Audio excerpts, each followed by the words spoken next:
नमस्कार विद्यार्थी मित्रांनो. चिटणीसाची कार्यपद्धती या विषयामधील आज आपण कंपनी संचालक व मुख्य व्यवस्थापकीय कर्मचारी टॉपिक नंबर 6 सुरू करत आहोत. साधारणपणे आपण पाठीमाग बऱ्याचशा काही गोष्टी कंपनीच्या संदर्भामधल्या शिकलेल्या आहोत. कंपनीची स्थापना प्रक्रिया असेल किंवा कंपनीसाठी आवश्यक असणारे दस्तऐवज या सगळ्या, किंवा कंपनीचे सभासद, या सगळ्या गोष्टी या ठिकाणी आपण शिकलेलो आहोत. आज आपण खरं पाहिलं तर कंपनीचं व्यवस्थापन करण्यासाठी किंवा कंपनीचं कामकाज चालवण्याकरता हे संचालक या ठिकाणी असतात. त्या संचालकांच्या विषयी आणि त्याचबरोबर मुख्य व्यवस्थापकीय कर्मचारी जे आहेत त्यांच्याविषयी जाणून घेणार आहोत. साधारणपणे कंपनीमध्ये मालकी आणि व्यवस्थापन याच्यामध्ये फारकत झालेली असते. संपूर्ण विभक्तीकरण या ठिकाणी केलेलं असतं. याचा आपण या ठिकाणी अभ्यास पाठीमागे केलेला आहेच. कंपनीची मालकी ही भागधारकांकडे असते, तर कंपनीचं व्यवस्थापन हे संचालकांकडे असतं. आणि आपल्याला हेही माहिती आहे की कंपनी ही एक कृत्रिम व्यक्ती आहे, आणि ही कृत्रिम व्यक्ती असल्याकारणानं तिला दैनंदिन कामकाजासाठी तसेच कंपनी कार्याचं व्यवस्थापन त्याचबरोबर नियंत्रण करण्यासाठी कुणीतरी एका मध्यस्थाची आवश्यकता असते. त्याची कारणं अनेक आहेत. कारण शेवटी कंपनीचे मालक या ठिकाणी कंपनी चालू शकणार नाहीत का, असाही या ठिकाणी तुमच्या मनामध्ये प्रश्न निर्माण होईल. आणि म्हणून कंपनीचे मालक जर या ठिकाणी कंपनीचं व्यवस्थापन करायला आले तर शक्य होणार नाही. खरं पाहिलं तर आधुनिक व्यावसायिक संस्था म्हणजे कंपनी, आधुनिक कंपनी जी आहे त्यामध्ये निश्चितच अशा प्रकारचे कंपनीचे सभासदांनी यांच्यामध्ये व्यवस्थापन यांच्यामध्ये खऱ्या अर्थानं मध्यस्थांची गरज असते. कारण व्यवस्थापन करणारा कर्मचारी वर्ग देखील असतो. त्या कर्मचारी वर्गांना नियंत्रित करणं हे सभासदांना शक्य होणार नाही, कारण सभासद असंख्य असतात. हे या ठिकाणी आपण पुढं पाहणार आहोत, त्याची कारणं आपण पाहणार आहोत. मग कंपनीचं व्यवस्थापन आणि मालकी यांच्यामध्ये विभाजणी का झाली, कशासाठी या ठिकाणी विभाजन झालेलं आहे. कंपनीचा मालकी हक्क काही लोकांकडे म्हणजे मालकांकडे, तर कंपनीचं व्यवस्थापन हे संचालक किंवा नोकरदारांकडे. याची कारणं काय आहेत, कशासाठी खऱ्या अर्थानं अशा प्रकारचं विभाजन झालेलं आहे. त्यातलं पहिलं कारण जर आपण विचारात घेतलं तर कंपनी ही विस्तृत व्याप्ती असलेली मोठी व्यावसायिक संघटना आहे. कंपनी मोठी व्यवसाय संघटना असते. आधुनिक व्यवसाय करत असताना खूप मोठ्या प्रमाणावरती कंपनीची स्थापना करत असताना त्याची व्याप्ती खूप या ठिकाणी मोठी असते, आणि त्यामुळं इथं मालकी आणि व्यवस्थापन यांच्यामध्ये विभाजन झालेलं आपल्याला पाहायला मिळतं. दुसरं कारण असं की कंपनीच्या सभासदांची संख्या खूप मोठ्या प्रमाणावरती असते, आणि ही मोठ्या प्रमाणावरती असणारी सभासदांची किंवा भागधारकांची संख्या, आणि त्याचबरोबर हे भागधारक देशात विदेशात कानाकोपऱ्यामध्ये विखुरलेले असतात, आणि म्हणून कंपनीचं व्यवस्थापन करणं त्यांच्यासाठी आवाक्याबाहेरच असतं. कारण अशा प्रकारचे जे सभासद आहेत किंवा कंपनीचे भागधारक जे आहेत ते जर देशात विदेशात कानाकोपऱ्यात विखुरलेले असतील तर दैनंदिन कामकाजासाठी दररोजच या ठिकाणी ते कंपनीमध्ये कसे येऊ शकतील. बरं, लाखो कर्मचारी, जी संख्या खूप मोठी असते, ते या ठिकाणी कसं काय व्यवस्थापन करू शकणार आहेत, याचाही या ठिकाणी विचार करणं आवश्यक असतं. आणि त्याच्यामुळं खऱ्या अर्थानं व्यवस्थापन आणि मालकी यांची फारकत झालेली किंवा विभाजन झालेलं आहे असं म्हणायला हरकत नाही. मोठ्या संघटनेचं व्यवस्थापन करण्यासाठी बहुतेक सभासद उत्सुक नसतात. आता याचे कारणं अनेक असतील. मोठ्या संघटनेचं व्यवस्थापन करण्यासाठी एवढ्या मोठ्या संख्येचे सभासद अशा प्रकारचे व्यवस्थापन करणं त्यांच्याच्याने शक्य होत नाही, किंवा ते उत्सुकही नसतात. कारण आपल्याला माहिती आहे उत्सुक नसण्याची कारणं अनेक आहेत. काही सभासद किंवा काही भागधारक भागांची खरेदी करून दुसऱ्याला भागांचं हस्तांतरण करणं किंवा विकणं आणि त्याच्यामधून कुठंतरी या ठिकाणी लाभ मिळवणं किंवा फायदा मिळवणं यासाठी खऱ्या अर्थानं गुंतवणूक करणारे काही सभासद किंवा भागधारक असतात. ते या ठिकाणी व्यवस्थापनामध्ये सहभागी होणार नाहीत, कारण ते तशा प्रकारचे उत्सुक नसतात. त्यांना केवळ या ठिकाणी भागांची खरेदी विक्री करून नफा मिळवायचा असतो या उद्देशानंच गुंतवणूक केलेली असते, त्यामुळे ते उत्सुक नसतातच. बरं, कंपनीचे सभासद पात्रता व क्षमता अशा दोन्ही पातळीवरती असमर्थ असतात. कारण सभासद काय कुणीही या ठिकाणी होऊ शकतं, कुणीही भाग खरेदी करू शकतो. कारण भागांची किंमत या ठिकाणी कमी असते. सर्वसामान्य माणूस, खऱ्या अर्थानं अशिक्षित असाही या ठिकाणी माणूस भागांची खरेदी करून कंपनीचा मालकी हक्क त्याने भाग खरेदी केलेल्या भागापुरता मर्यादित मिळवू शकतो. मग असा व्यक्ती खऱ्या अर्थानं त्याच्याकडे पात्रता असेल का, त्याच्याकडे क्षमता असेल का की कंपनीचं व्यवस्थापन करण्याची, तशा प्रकारची क्षमता त्यांच्याकडे नसते किंवा असमर्थ या ठिकाणी असतात. कंपनी ही भौतिक अस्तित्व नसलेली कृत्रिम व्यक्ती असल्यामुळं संचालक व दैनंदिन कामकाज करण्यासाठी मानवी मध्यस्थाची आवश्यकता या ठिकाणी असते. आणि अशा परिस्थितीत भागधारक म्हणजे मालक म्हणून जबाबदारी घेऊ शकले असते, पण आधीच ते ही जबाबदारी का पार पाडू शकत नाहीत याची आपण चर्चा केली आहे. आणि म्हणूनच कंपनी कार्याचं व्यवस्थापन करण्याकरता एका संघटनात्मक रचनेची या ठिकाणी गरज असते. आणि म्हणून खऱ्या अर्थानं भागधारक किंवा सभासद हे काय या ठिकाणी व्यवस्थापन करू शकणार नाहीत याची कारणं आपण जाणून घेतली. कारण एकतर भागधारकांची संख्या असंख्य असते, ते या ठिकाणी कानाकोपऱ्यामध्ये विखुरलेले असतात. ते भागधारक सर्वसाधारण असतात, सर्वसामान्य अशिक्षित अशा प्रकारचे हे भागधारक असतात. ते निश्चितच या ठिकाणी कंपनीचं व्यवस्थापन करण्याकरता असमर्थ असतात. काही सभासद किंवा भागधारक हे केवळ गुंतवणूकदार असतात, म्हणजे भागांची खरेदी विक्री करून नफा मिळवणारे असतात. ते या ठिकाणी अशा प्रकारचे व्यवस्थापन करण्याकरता उत्सुक नसतात. आणि हे सगळं जर या ठिकाणी आपण पाहिलं तर हे भागधारक किंवा सभासद अशा प्रकारची जबाबदारी पार पाडू शकत नाहीत. ही कारणं आपण विचारात घेतल्यानंतर आणि म्हणूनच कंपनी कार्याचं व्यवस्थापन करण्याकरता एक संघटनात्मक रचनेची गरज असते असं म्हणायला हरकत नाही. मग ही संघटनात्मक रचना काय आहे? याच्यामध्ये सगळ्यात सुरुवातीला भागधारक आहेत. भागधारक हे कंपनीचे मालक असतात, सभासद ही कंपनीचे मालक असतात. आणि मग कंपनीच्या सभासदांच्या वतीनं कुठंतरी या ठिकाणी कंपनीचं व्यवस्थापन करण्याकरता काही लोकांची नियुक्ती या ठिकाणी केली जाते. म्हणजे भागधारकांपैकीच एक साधारणपणे काही लोक एक संचालक म्हणून या ठिकाणी त्यांची नियुक्ती केली जाते. म्हणजेच भागधारकांच्या वतीनं, लाखो भागधारकांच्या वतीनं काही संचालक एकत्र किंवा काही संचालकांची निवड करून त्या संचालकांच्या माध्यमातून व्यवस्थापन या ठिकाणी केलं जातं. म्हणजे ते भागधारकांचे प्रतिनिधी असतात. व्यवस्थापन करण्याकरता भागधारकांच्या वतीनं हे संचालक या ठिकाणी भागधारकांचे प्रतिनिधी म्हणून व्यवस्थापन कंपनीचं या ठिकाणी पाहत असतात. आणि हे सगळे संचालक, जेवढे संचालक असतील ते संचालकांना एकत्रित संचालक मंडळ असं म्हटलं जातं. म्हणजे भागधारकांच्या नंतर संचालक मंडळ आणि मग मंडळांच्या माध्यमातून म्हणजे संचालक मंडळांपैकीच एकाची व्यवस्थापकीय संचालक म्हणून नियुक्ती केली जाते. MD आपण त्याला म्हणतो, मॅनेजिंग डायरेक्टर. किंवा आता आधुनिक कंपन्यांमध्ये किंवा काही मल्टीनॅशनल कंपन्यांमध्ये त्यांना CEO असं देखील म्हटलं जातं, चीफ एक्झिक्युटिव्ह ऑफिसर असं या ठिकाणी म्हटलं जातं. तर अशा प्रकारचे हे व्यवस्थापकीय संचालक या ठिकाणी असतात. आणि मग त्यांच्या अंतर्गत वेगवेगळे व्यवस्थापक आहेत.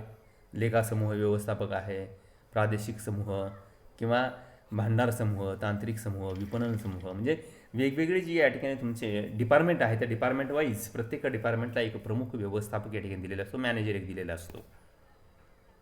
आणि म्हणून हे सगळे मिळून या ठिकाणी व्यवस्थापन करत असतात. व्यवस्थापकीय संचालक मंडळाच्या अंतर्गत व्यवस्थापकीय संचालक आणि व्यवस्थापकीय संचालकाच्या अंडर हे सगळे या ठिकाणी विभाग प्रमुख अशी या ठिकाणी साखळी किंवा रचना या कंपनी व्यवस्थापनाचं काम पाहण्याकरता केलेली असते. यामध्ये सगळ्यात सुरुवातीला आपण कंपनीचे संचालक म्हणजे उच्चस्तरीय व्यवस्थापनामध्ये संचालक मंडळाचा समावेश या ठिकाणी होतो. कंपनीची ध्येयधोरणं आखणं असतील किंवा त्या ध्येयधोरणांची अंमलबजावणी करणं असेल, संचालक मंडळ अशा प्रकारचा एक एकत्रित गट आहे. एकत्रित काही 10-11 संचालक, जेवढे संचालक असतील तेवढ्या संचालकांचं एक मंडळ असतं. त्या संचालकांच्या माध्यमातून, त्या संचालक मंडळांच्या माध्यमातून, त्या गटांच्या माध्यमातून किंवा त्या संचालक मंडळाने घेतलेल्या निर्णयांच्या माध्यमातून हे संपूर्ण व्यवस्थापन या ठिकाणी होत असतं.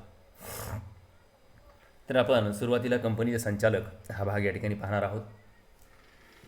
कंपनीचे संचालक याचा अर्थ जर विचारात घेतला तर कंपनी कायदा 2013 कलम 2 उपकलम 34 नुसार संचालक म्हणजे कंपनी संचालक मंडळात नियुक्त केलेला संचालक. म्हणजे कंपनीचं जे संचालक मंडळ असेल त्याची जी या ठिकाणी आराखडा तयार केलेला असेल त्याच्यामध्ये किती संचालक असतात ते या ठिकाणी त्या कंपनीच्या स्वरूपावरून किंवा त्याच्या व्याप्तीवरून या ठिकाणी अवलंबून असतं. मात्र हे संचालक मंडळामध्ये नियुक्त केलेला एखादा व्यक्ती, संचालक म्हणून नियुक्त केलेला व्यक्ती, त्याला संचालक असं म्हटलं जातं. अशा प्रकारची व्याख्या कंपनी कायद्यामध्ये सांगितली. आणि साध्या शब्दात जर सांगायचं झालं तर कंपनी कार्याची दिशा ठरवण्यासाठी व त्यावर देखरेख ठेवण्यासाठी नियुक्त केलेली व्यक्ती म्हणजेच संचालक. म्हणजेच कंपनीचं आता खरं पाहिलं तर कंपनीचे सभासद किंवा भागधारक अशा प्रकारची देखरेख करण्याकरता किंवा एखाद्या कंपनीच्या कार्याची दिशा ठरवण्याकरता सभासद किंवा भागधारक तर येऊ शकत नाहीत. म्हणून त्यांच्या वतीनं त्यांचा प्रतिनिधी म्हणून संचालक अशा प्रकारची कंपनीच्या कार्याला दिशा देत असतो आणि त्याचबरोबर त्यावरती देखरेख देखील ठेवत असतो. आणि त्यासाठी नियुक्त केलेली व्यक्ती म्हणजेच या ठिकाणी संचालक असं या ठिकाणी म्हटलं जातं. तर साधारणपणे संचालक नियुक्ती किंवा नेमणुकीसाठीच्या काही तरतुदी कंपनी कायद्यामध्ये दिलेल्या आहेत. कंपनी कायदा 2013 कलम 149 हे नियम आणि अटी नमूद केलेले आहेत. यामध्ये केवळ व्यक्तीच संचालक म्हणून नियुक्त केली जाऊ शकते. याचाच अर्थ संस्था, संघटना किंवा व्यापारी मंडळं हे कंपनीचे संचालक बनवू शकत नाहीत. संचालक हा व्यक्तीच बनवू शकतो, हा एक नियम आहे. त्यानंतर सार्वजनिक कंपनीमध्ये किमान 3 संचालक आणि खाजगी कंपनीमध्ये किमान 2 संचालक तर एक व्यक्ती कंपनीमध्ये 1 संचालक असणं या ठिकाणी आवश्यक असतं. लक्षात आलं? म्हणजे सार्वजनिक कंपनी जी आहे त्या सार्वजनिक कंपनीमध्ये किमान 3 संचालकांची गरज असते, 3 संचालक आवश्यक असतात. मग या ठिकाणी त्याच्या व्याप्तीनुसार ते जास्तही या ठिकाणी काय जास्तीत जास्त कितीही संचालकाची नियुक्ती करू शकतात. आणि खाजगी कंपनीमध्ये किमान 2 संचालकांची आवश्यकता असते, तरी एक व्यक्ती कंपनीमध्ये 1 संचालक या ठिकाणी आवश्यक आहे. कंपनीमध्ये कमाल संचालकांची संख्या ही 15 इतकी असू शकते. लक्षात आलं? कंपनीमध्ये कमाल म्हणजे जास्तीत जास्त संचालकांची संख्या ही 15 असू शकते. जर यापेक्षा तुम्हाला जास्त संचालकांची आवश्यकता असेल तर कंपनीला विशेष ठराव मंजूर करून घ्यावा लागतो आणि मग जास्तीचे संचालक या ठिकाणी नियुक्त केले जाऊ शकतात.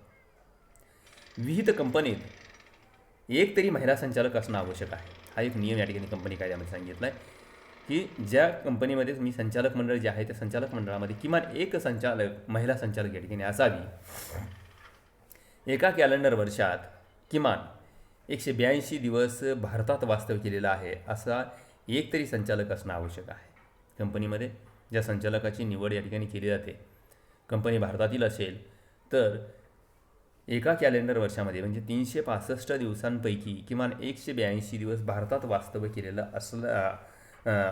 केलं आहे असा एक तरी संचालक या ठिकाणी कंपनीमध्ये असला पाहिजे. प्रत्येक सूचीबद्ध सार्वजनिक कंपनीमध्ये एकूण संचालकांपैकी किमान 1/3 संख्या ही स्वतंत्र संचालकांची असली पाहिजे.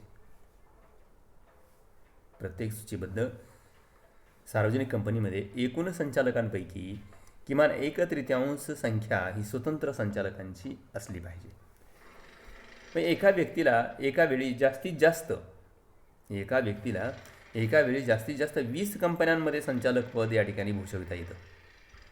एका व्यक्तीला जास्तीत जास्त 20 कंपन्यांमध्ये संचालक पद भूषविता येतं. पण कायदा असंही नमूद करतो की एक व्यक्ती कमाल 10 सार्वजनिक कंपन्यांमध्ये संचालक बनू शकते. म्हणजे जास्तीत जास्त 20 कंपन्यांमध्ये संचालक पद भूषवू शकतो. म्हणजे काय, तो सगळ्या 20 कंपन्या सार्वजनिक कंपन्या असतील असं नाही. परंतु कायद्यामध्ये असंही या ठिकाणी नमूद केलं आहे, जास्तीत जास्त एक व्यक्ती एका वेळी जास्तीत जास्त 20 कंपन्यांमध्ये संचालक बनवू शकतो, संचालक पद भूषवू शकतो. परंतु दुसरं अजून त्याच्यामध्ये एक नमूद केलेलं आहे की एक व्यक्ती कमाल म्हणजे जास्तीत जास्त 10 सार्वजनिक कंपन्यांमध्ये संचालक बनवू शकतो, फक्त सार्वजनिक कंपन्यांमध्ये. आणि 20 कंपन्यांमध्ये संचालक बनवू शकतो. त्यामध्ये सार्वजनिक काही खाजगी कंपन्या असतील, काही एक व्यक्ती कंपनी असेल, अजून काही असतील. असे जास्तीत जास्त 20 कंपन्यांमध्ये संचालक पद भूषविता येतं.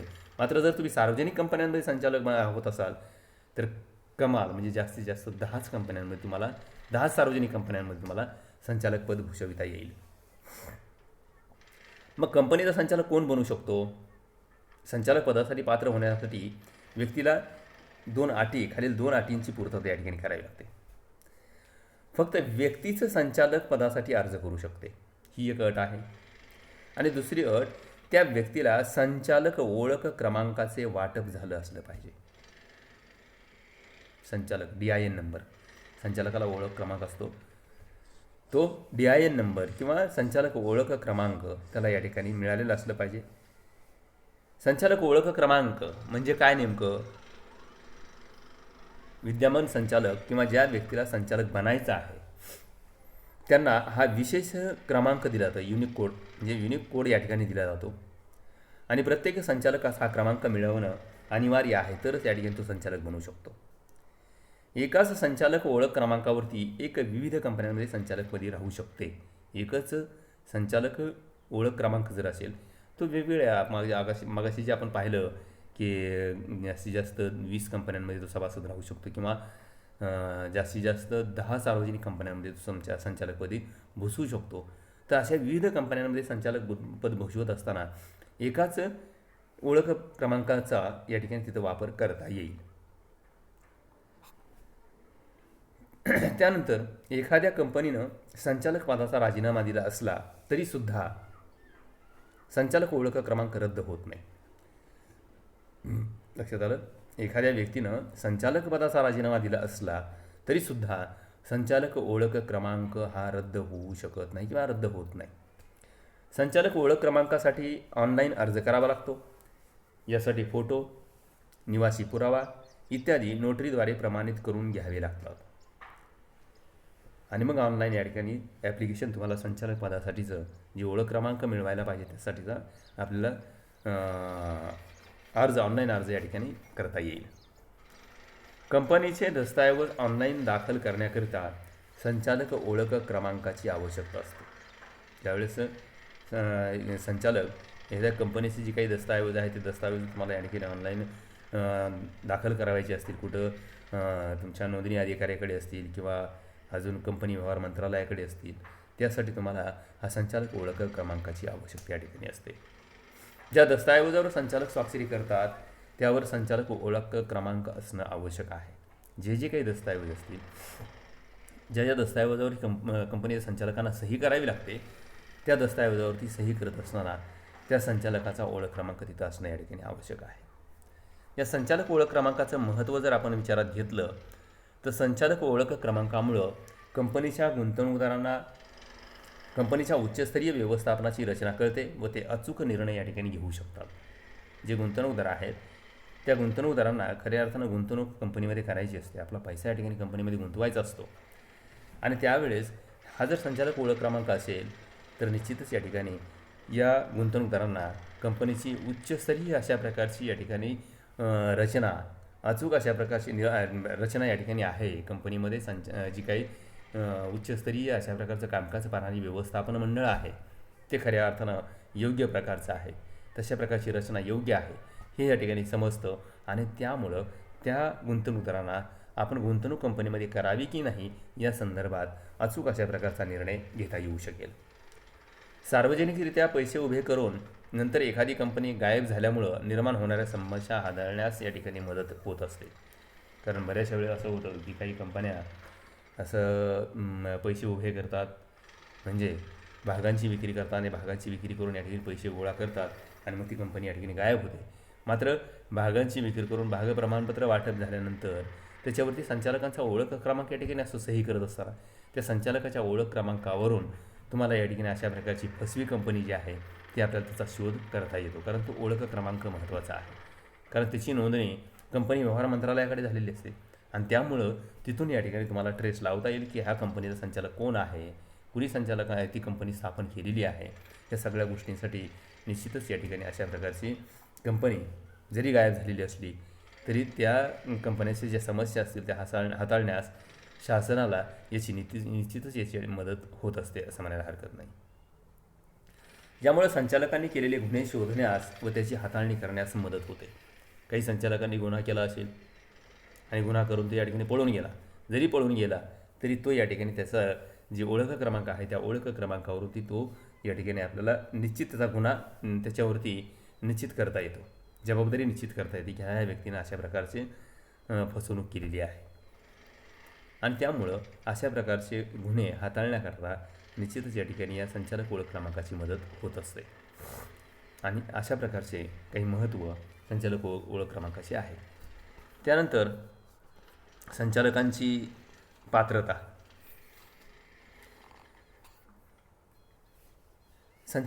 कंपनी संचालकांच्या शैक्षणिक व व्यावसायिक पात्रतेविषयी कंपनी कायद्यात कुठेही अशा प्रकारचा उल्लेख नाही. कंपनी कायदा पात्रता भागांविषयीही त्याच्यावर कोणतीही सक्ती या ठिकाणी करत नाही. नियमावलीत तरतूद केल्याशिवाय संचालकाला भागधारकही असावं लागत नाही. स्वेच्छेने तो भागधारक बनतो, त्याच्यावर कोणतीही या ठिकाणी सक्ती नसते. ही कंपनी कायदा नवीन जो आहे, कंपनी कायदा 2013, याच्यानुसार ही या ठिकाणी तरतुदी आहे पात्रतेच्या संदर्भातल्या. कंपनी कायदा 1956 जो होता त्याच्यामध्ये मात्र पात्रता भाग खरेदी करावा लागायचे संचालकांना. परंतु आता कंपनी कायदा 2013मध्ये अशा प्रकारची पात्रता भाग खरेदी करण्याची कुठलीही सक्ती संचालकावरती केलेली नाही. आणि कुठली पात्रता असावी याचाही या ठिकाणी उल्लेख कुठं कायद्यामध्ये नाही. म्हणजे थोडक्यात कंपनी कायदा पात्रता भागांविषयी सुद्धा त्यांच्यावरती कोणतीही सक्ती या ठिकाणी करू शकत नाही. जर नियमावलीमध्ये तरतूद असेल तर मग या ठिकाणी संचालक त्याला भाग खरेदी करावे लागतील. संचालकाला भागधारकही असावं लागत नाही. स्वेच्छेने तो भागधारक बनतो, स्वतःच्या इच्छेनं. त्याच्यावरती कोणतीही या ठिकाणी सक्ती मात्र नसते, त्याला सक्ती करता येत नाही. एक नमूद करण्यासाठी गोष्ट म्हणजे साधारणतः नियमावलीत किमान पात्रता भागांविषयी तरतूद केलेली असतेच. आणि मग अशा प्रकारची किमान पात्रता भागाविषयी तरतूद केली असेल तर तेवढे भाग या ठिकाणी संचालक स्वइच्छेने या ठिकाणी खरेदी करतात, मात्र त्यांच्यावरती कुठल्याही प्रकारची सक्ती करता येत नाही. तर अशा पद्धतीचे ही संचालक पदासाठीच्या काही पात्रता या ठिकाणी आहेत. आजच्या भागामध्ये संचालकांचा ओळख क्रमांक, संचालकांची पात्रता, त्याचबरोबर संचालक नियुक्तीसाठीच्या काही तरतुदी आणि नियम आहेत तेही या ठिकाणी आपण आज पाहिले. आजच्या भागामध्ये आपण इथंच थांबणार आहोत. आपल्याला जर माझा व्हिडिओ आवडला तर लाईक करा आणि माझ्या व्हिडिओला सबस्क्राईब करायला विसरू नका. धन्यवाद.